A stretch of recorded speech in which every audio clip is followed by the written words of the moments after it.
Malaysia has been shocked by the unusual phenomenon of a huge earthquake that shook the land of our country this morning. As for now, it is reported that this phenomenon has taken away 49 lives and caused 21 serious injuries. The property loss is estimated to be up to 5 million ringgit Malaysia, as reported by the government. The three states that felt the major earthquake leading to the loss of many lives of Malaysians was including Kedah, Perlis and Perak. An hour ago, there was an earthquake happened in our country with a scale Richter 7.1, and right now, people are waiting for the information to get about what just happened. Follow me to get the answer.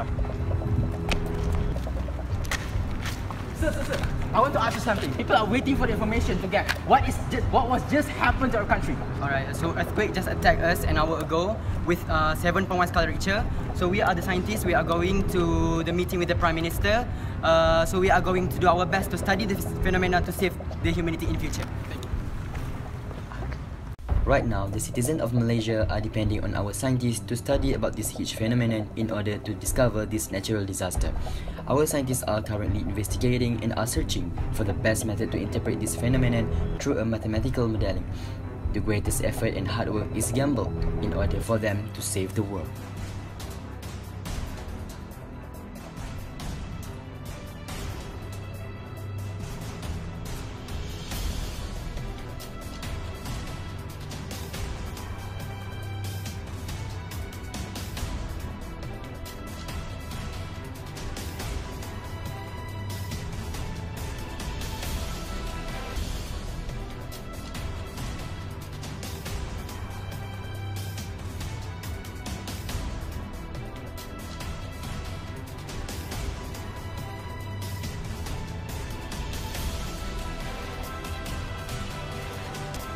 So Alhamdulillah, we have found a mathematical model that represent the real phenomenon of earthquake.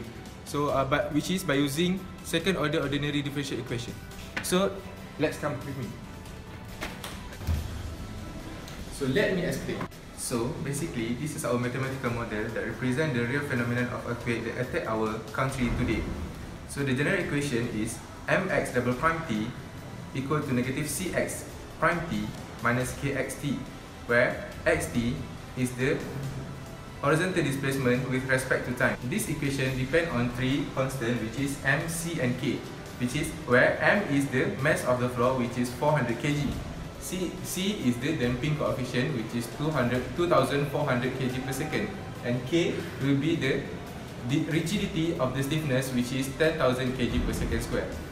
Therefore, the real problem that we need to solve is second order ordinary differential equation, which is 400x double prime t equal to negative 2400x prime t minus 10,000 xt.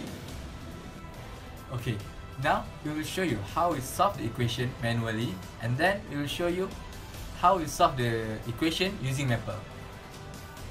Here we have the equation 400x double prime t equal to negative 2400x prime t minus 10,000 xt, with the initial condition x0 equal to 0 and x prime 0 equal to 0.2.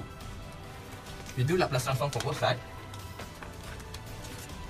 We will get like this, and then we can separate this into two. We'll get like this, and then we can factorize the coefficient 400, negative 2400 and negative 10,000. Then we'll get like this, and then we do Laplace transform for x double prime t, x prime t and xt, and we will get like this. For x double prime t, we will get s squared capital XS minus s x0 minus x prime 0, and for Laplace transform for x prime t, we will get s capital XS minus x0, and for Laplace transform for xt, we will get capital XS. And then we expand the equation, we will get like this and this. After that, we will substitute the initial condition that we get that we have here, x0 equal to 0, s prime 0 equal to negative 0.2 into the equation we get just now. We will get like this, and then 400 s0 s times 0 is equal to 0. 2400 times 0 is equal to 0. Then we will get like this. And then we bring all the xs into the left hand side, left hand side, and then the others we will bring to right hand side. We will get like this. And then the next step is we factorize xs. We will get like this. Then we divide the equation with 400. We will get s squared plus 6s plus 25 capital XS equal to 1 over 5.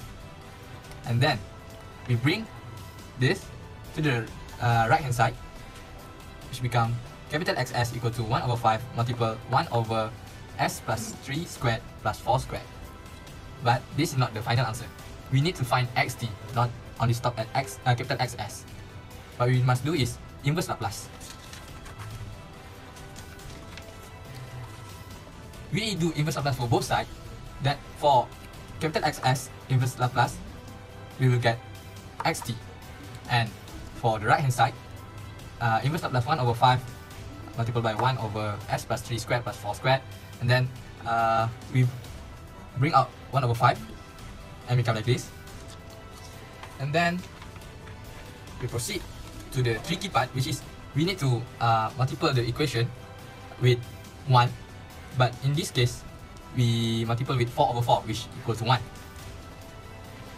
And we will get 1 over 20 multiple inverse Laplace 4 over s plus 3 squared plus 4 squared.